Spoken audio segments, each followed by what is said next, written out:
I can't look back, it's too late now.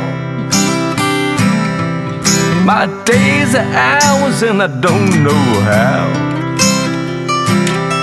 but I believe the great is still yet to come. I won't stop fighting, man, until I'm done.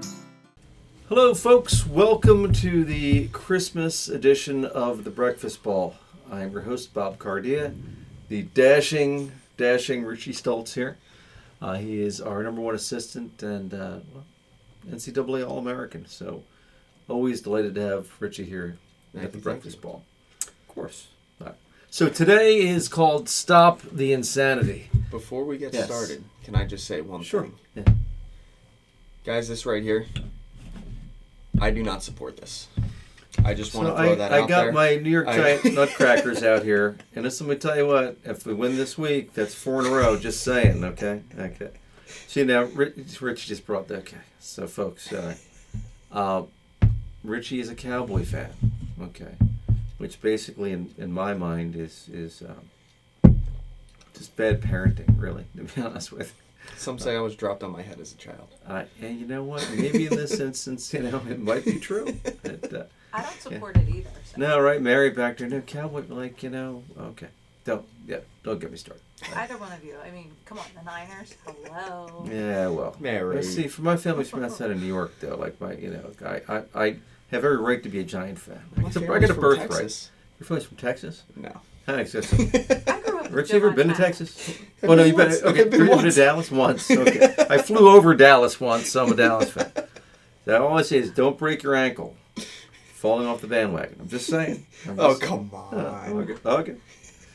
Anyway, so the name of today's show is Stop the Insanity, and that's not just him being a Cowboy fan, or for that matter, me with my Christmas outfit. By the way, that's Christmas.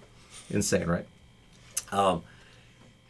So, insanity, the definition of insanity is... Well, doing the same thing over and over again, expecting a different result. Yes. And I don't know, I think it was Einstein or Edison. As far as Richie knows, I said it. But I'll take credit for it. Bob said it. Yeah, it wasn't me. But, it's the definition of doing the same thing over and over again. So, when expecting a different result. I had the privilege, years ago. So our original partners not our original partner, but the partner in the major project that we undertook back in the day was a company called Somerton Springs, who was the 9th largest golf retailer in the nation at that point. So we opened a facility together, and we had a gentleman come out to our facility named Bob Toski. And again, if you didn't know who Jack Nicklaus was a couple episodes ago or last episode, then you're not going to know who Bob Toski is either. But he's in the Hall of Fame for golf. He was the senior editor, I believe, of Golf Digest. I also believe he was the leading money winner on the senior tour when it first started. Great. I mean, a legend in golf for sure. So one of the things I like about Toski is he actually an entrepreneur also. He started his own golf club company. So when we're at the driving range sometimes and you're looking at the bags, like the rental clubs that we have, and you come across the Bob Toski Club, it always brings a smile to my face because I had met the man. So also interesting guy because he had in public he had the Ben Hogan hat and always dressed to the golf nines. And then when we were up in the office talking beforehand, and he had a big personality. It was it was interesting to see him, talk privately when we were just discussing life and stuff like that. But anyway, when he was promoting his line of clubs, would walk up and down the tee line and would talk to people and meet the people. And in the very stall that Richie and I do the majority of our teaching right now, he was there and he was talking to a student. And it actually validates everything that every instructor in this country should know going into it. I don't care if you're Haney or you're Ledbetter or you're me or Toski was working with this guy and he was showing him positions to be in and all that kind of stuff, and the guy said, Mr. Toski, this doesn't feel very comfortable. And Toski looked at him and said, sir, if you're going to make a change in your golf swing and it feels comfortable, chances are you're not making a change. And I use that, all day long, in terms of teaching. Just because something feels comfortable to you doesn't mean that it's correct. So again, change, and like Tony Robbins says, if you're going to make a change, you want to make a massive change in a different direction. If you want to get better at something, you have to change the direction of or the trajectory of what you're doing. So, Rich and I teach a lot of classes. Every spring, summer, and fall for the past close to 30 years, I've taught the same class in a youth introductory class at 9:30 and an adult class at 10:45, adult intro. And then there's a skill builder at 12 noon. So if you're interested and you live in southern New Jersey, every spring and fall, we've done this for, forever. So, interesting. There's some stat that I read, because Richie knows, Mary knows back there, that I read, when I'm downtime, I'm always picking up at something, looking at something, trying to learn something. And the stat was like 96% of tour players started playing golf before the age of 12. Huh.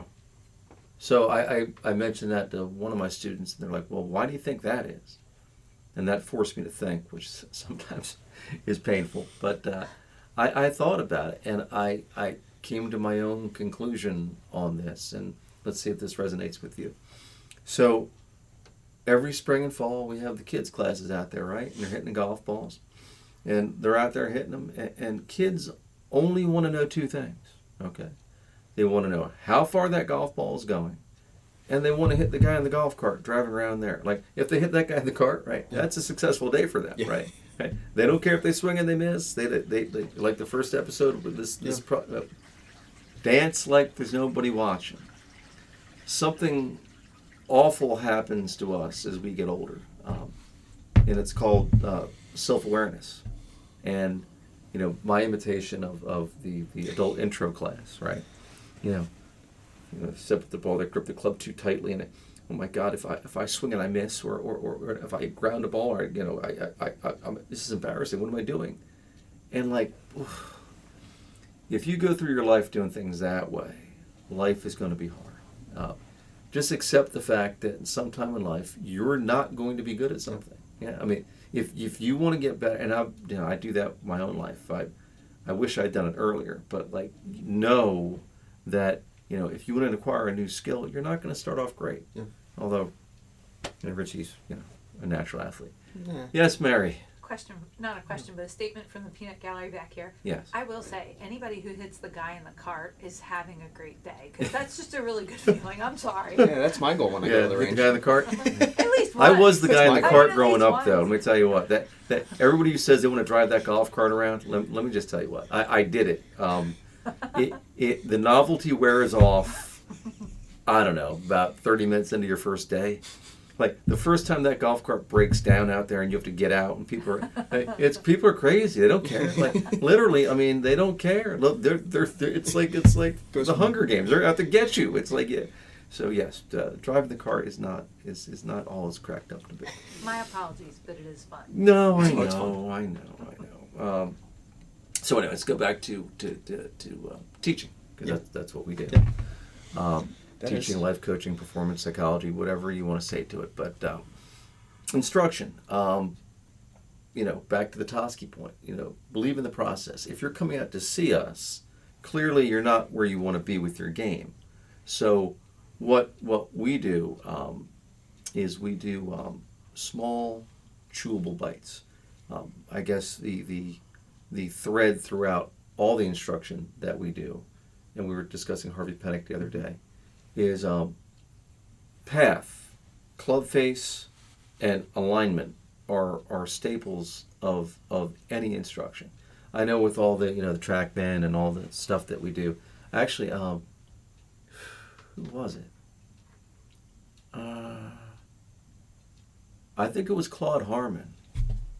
I was at the NCAA coaches convention one year, and after Harmon got done speaking, and he was ranked as one of the top 5 instructors on the planet, he was standing around after one of his presentations, and he was speaking, and I kind of sashayed up. There's like 4 or 5 guys standing around him, so I'm pretending like I'm important.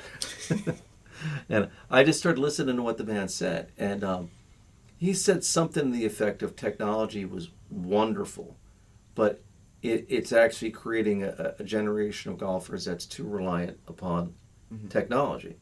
He said the fundamental thing that people lose, and that's what we teach, is the most misunderstood word in golf is swing. Yeah. People lose, it's an athletic motion. If you laid Jack Nicklaus' swing next to Arnold Palmer's swing, next to Tiger Woods, next to Mickelson, next to Hogan, guess what? They're all distinctly different. You could look at all of them and say, oh, that's Tiger. Oh, that's Jack. Oh, that's Arnold. But the path at which the club travels, the club face and impact, and the overall alignment of their bodies is all the same. So I always tell this story. And Andrew, I got to get Andrew on a podcast at some point. But when Andrew first came to me and said he wanted to teach, I said to him, Andrew, great, I love it. I said, what do you want to teach? And he said, well, I want to really teach the fundamentals. And I'm like, okay, love it. And I, being the smart ass that I am, I said, Andrew, what's a fundamental? And he looked at me and said, I don't know. I said, well, keeping your left arm straight. And I said, yeah, that's not a fundamental. And he looked at me. He's like, well, yeah, it is. I'm like, no, it's not. Yeah, it is. No, it's not. Yeah, it is. No, it's not. So I took my cell phone and I slid it across the table to him. And I said, okay, I would like you to call Jack Nicklaus. And he's like, well, why? I'm like, well, I have pictures here from 1977. Nicklaus's left arm was slightly bent at the top of his backswing. I'd like you to tell him he's doing it wrong. My point being, a fundamental to me, to us, to Richie, is what we discussed, is something that you have to do. Okay? You have to do. Where your club faces impact, the path at which it travels. The rest of it, is back to Toski, a book that he was a part of back in the day. I can't find it. But it's called Find Your Own Fundamentals. It's things that you have to do. So when we're doing instruction, we break things down into small, chewable bites, and this is what you have to do. So I guess my first question to the dashing Richie Stolz would be, who decides what is the right thing? In a golf lesson? Yes. If you come to me for a golf lesson, I'm going to make the strong assumption that I'm deciding what's right. For One your would golf swing. think. We have students that debate things with us all the time. What's working better my way? If it's working better your way, then then what are you seeing me for? I have a student named Chubbs. Well, we're going to call him Chubbs for today. Yes. Chubbs doesn't want to listen to what I tell him, and I'm never going to tell Chubbs that he has to listen to me, but Chubbs is coming to me for a lesson, and Chubbs is trying to get better. And Chubbs has probably had, between our golf schools, I don't know. Maybe. Chubbs does have 2 hands, by the way. Yes. Yes, he was not marred in that alligator accident. Chubbs has taken lessons probably now for 2-3 years, maybe 30-40 lessons. Yeah. It apparently works better his way. He doesn't want to listen to me. Okay. And the other thing that Richie and I get a lot of is, I don't have time. I saw an Arnold Schwarzenegger speech all the time. I go, I need 8 hours sleep. I need 7 hours sleep. I need 6 hours sleep. And Arnold's like, well, sleep faster. Which I love, right? Yeah. So you can, as I was talking earlier with reading a book, if you can just get up 15 minutes earlier, and devote that time, you will never, ever be able to convince me that you can't find time somewhere. You can't save time. You can't say, you can't get it back. You can't get it back. So you need to find time. If that is something that is important to you, you need to find time. So, Richie, broad question here, but before there were clocks, how did people keep time? Well, night and day. Dark and light. Sun comes up, sun goes down. Do you think that, 1,000 years ago, they were sitting there going, I'm going to sleep in till noon, right? Yeah, I'm going to sleep until noon. One of the things that's become, it's a great thing and a terrible thing, is from the Waterboy Technologies for the Devil. Yeah, I mean, people are reliant upon, snooze alarm, their handheld devices. To me, and again, fun me to say because you probably turn the show off now, but social media is dumbing down society. Like, if you have free time and you're sitting staring at TikTok, probably not the best use of your time. But if you're watching The Breakfast Ball, I was going to say, unless it's our stuff. Right, and if you're watching our stuff, that is productive use of your time. If you're watching JoJo the Dancing Bear, that is not productive use of your time. But anyway, I think there's a large segment of people that mismanage their time because, back in the day, it was fight or flight. You did what you did as a survival instinct. So what I try, and again, I try to practice what I preach in terms of maximizing your time. I try to prioritize what I need to get done in that space of time. So, with that said, maximizing time. When you're practicing in your golf game and you're trying to get to the next level, a lot of times, again, self-awareness is a huge thing with people. I know people that come to the range, sometimes they top a number of shots and they're looking around to see if people are watching. So what would you say to somebody? How much should you worry about what other people are thinking? I had a friend back in... You had one? I just one. Just one. All right. Was he imaginary? Take it. This was back in high school. Okay. And she told me that I was crazy. Which, if you're working with me, you're gotta be crazy. Well, I'm not going to deny that statement. But she told me I was crazy, and I was like, well, why am I crazy? Well, her answer was, I practice too much. I practiced way too much. All I did in high school was practice. So, well, I practiced for a reason. I had a goal. I had, stuff I wanted to achieve. So I didn't care what other people thought. She thought I was crazy. I thought I was doing what I was supposed to do. So me personally, I don't care what other people think. No, where is she now? Well, not where I am. Right. Yeah. Yeah. Like Kobe Bryant and Michael Jordan were known to just be practicing for hours and hours. Yeah. If you want excellence, that's Richie is. I think I'm fairly sure I've mentioned in other episodes, but it's not uncommon for me to get call at 10:30 at night. Coach, and instantly, are you okay? Is everything all right? My putting. I need to talk about my putting. Okay. Hey man, tell you what, I love that about you. That's if you want to be great at something, you need to put that time in, and you'll find it. People I'm sure it's happened to you. Hey, let's go to happy hour, or let's go to Cancun, or let's do this and that, and you say no, I want to practice. You'll get labeled as a nut job. You'll get labeled as you're too concerned about what you're doing and that kind of stuff. And no, if that's what you want, that's what you go get. And as a metaphor for life, lifelong learning. If there's something, so I tell the Les Brown story. Les Brown has this whole. Let's see if I can do it. No, I can't do it as good as Les can, but let me just say, he has this vision that you want to put in your head. I guess before I tell that story, it basically regards your life. You get one chance to do this. Okay, one chance. So they did a study. You've probably heard it. If you haven't, I'm glad to tell it to you. The life. They went to, I guess, 100 old age homes, people in hospice, and they were asking, what was your single one greatest regret in life? And there was no commonality to it at all. Nobody said the same thing. It was so they were looking at this study going, well, I guess this was pointless. And then they kind of went around the back door of the study. And basically the one greatest regret of people in this world is not something they did, is something they didn't do. Something they didn't do. Something they wanted to do and never did. Yeah. So I hope we don't play that anymore like that. So, I'm just, right? So, I live like that, by the way. What's that? Anything that I want to do, I want to make sure that I at least give myself a chance to do. Get it because done, I know if I don't, I'm going to be one of those grumpy old men later on in life. Yeah. I want to make sure that I give myself a chance to do whatever it is that I want to do. Right. Like I said, I watched USGTF. I'm like, you know what? Let's get a real estate license. And then, like, you know, I like, you know, the music. I'm a big music fan, so I started taking guitar lessons. And now, like, the intro and exit music on all our shows is me. And, like, I never claimed to be the greatest vocalist on the planet, but you know what?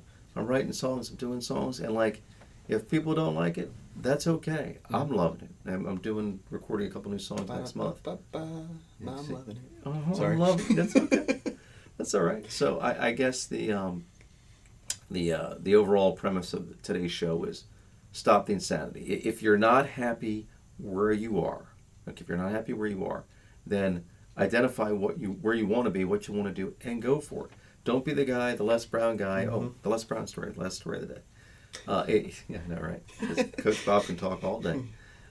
You basically pretend you're lying on your deathbed, and standing around you are all the ghosts of everything you ever wanted to do. And they're all staring at you with large, angry eyes, saying, you know what? We came to you to bring us to life, and now we have to die with you. All the dreams, the aspirations, everything you ever want to do is going to die because you didn't do it. And when you look at life that way, it takes on a whole different perspective. So, anyway. Tell a dad joke, because that was dark. It was dark. Dad joke. All right, so Mary says I should tell a dad joke in my Christmas outfit. Okay, so dad joke. Okay, did you hear about the blue ship that collided with the red ship? You know what happened? I don't know what happened. Yeah, everybody was marooned. Man. I know, right? Ignore right. it. So anyway, I take it back. Merry Christmas to you and yours. Happy holidays for those who don't. Festivus for the rest of us, whatever. We're hoping you had a Merry Christmas. This episode of The Breakfast Ball, I'm Bob Cardea. Rich Stolz, the dashing. The dashing Richie Stolz. We'll see you next time.